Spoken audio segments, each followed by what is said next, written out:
بسم الله الرحمن الرحيم. حضرت عبداللہ ابن عمر رضی اللہ تعالی عنہما خپل ملګرو سره بار وته نو یو شپون ولیدو او غړي چيله ور سره دي نو دای هغه شپون کی ته وی چې ورور د دې غړو نو یو غړه یا یو چيله په مونږ باندې خرڅ کا نو مونږ به حلال کو دلته به پوخ کو تبم را سوخره مونږ مخ هغه ته وسه به دا خو زمونږه زما ذاتی ندی دا خو زما مزدور ما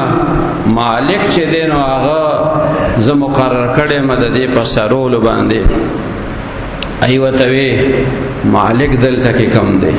ابا چرته پکور کې ناشتي چرته بغرزي او دا خو صحرا د ځنګل دی میری دی او په دې دومره ګړو چيلو کې هغه ته څه پته لګي خو بس یو چيلې په مونږ باندې خرڅ کستا په مخ کې به حلال کو او دلته به ټول په شریکه باندې پوخ کو او به اخرو ته بمرا سره وخره د دې مالک ته څه پته لګي نو هغه شپون کې وته وای فاین الله کزما هغه مجازي مالک نشته نو حقيقي مالک خو مشته کنه چې ته هغه نشته دی هغه دلته موجود نه دی نو قولی الله چشته دی نو دا الله په مخ کې بز بیا دروغ ماغته او دا الله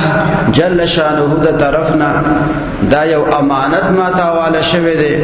هغه مجازي مالک را تاواله کړی دی نو چې زه په دې امانت کې خیانت وکم نو الله ته به څه جواب ورکوم عبداللہ ابن عمر رضی اللہ تعالی عنہما هغه چې دې سړی نه دا چيله غوښته او دا خبره ور سره کولې دته امتحان دې اغستو هغه ته پته و چې پر دې مال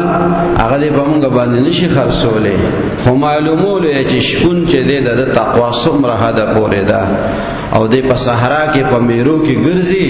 چې د تقوا او د پرهیزګارۍ هغه حالت او اندازه څومره ده نو پوه شو چې دا الګ خو کامیاب شو په دې امتحان کې وستا مالک څوک دی دا غړي چيله د چا دی هغه ورله پته ورکا فلانه دا زما چې دینو مالکان دي او هغه ځای کې اوسېږي دا د هغې چیلې او ګړي دي بس عبدالله ابن عمر رضی الله تعالی عنهما په هغه پته باندې هغه سړي ته ځان ورسولو ورته یې ویې دا چیلې او دا ګړي دا دې په ما باندې خرڅې کړه هغه وی دا د حضرت عمر رضی الله تعالی عنہ زوی دی او زمونږ کوسه ته راغله دی دله خو انکار نشم کوله وی چې څنګه مو خوخی بس قیمت واچو استاسو شوي اټول چيله غړي هغه په عبد الله ابن عمر رضی الله تعالی عنهما باندې خرڅ کړي او بیا دې هغه غلام مواغستو دا غړي چيله چې سړی خو غلام متفکر دی نو دا غلام دې مر باندې خرڅ کا هغه په خرڅ کو او بیا هغه غلام رو غختو وته وی دا غړي دا چيله دا ما قیمتن دغه مالک ناغست دي او تمم دی واغسته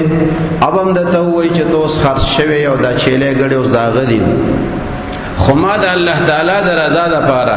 دا ټول چيله غړي تا ته په انعام کې درکې او تمه آزاد کې ته زما غلام نه ته آزاد چې څنګه زندگی د الله د رضا د خوخي هغه زندگی تیروا نو په دنیا کې دغه خبره هغه ته هغه سلام له شو چې وی فاین الله کزما مجازي مالک نشته نو ندی کنه الله خوشته ده نو اول ز دروغ و او اول ز داغه په امانت کې خیانت وکم او داغه د اجازت نه بغیر او چيله پتا سو باندې خرڅ کم نو هغه د نقد فائدہ وته په دنیا کې غلام ته ملو شو چې چيله او غړي او د غلامین ازادي او بیا چې په آخرت کې د تقوا کم مقام دی او کم اجر دی هغه الله جل شانه دغه هغه سیله بدله انسان ته ورکړي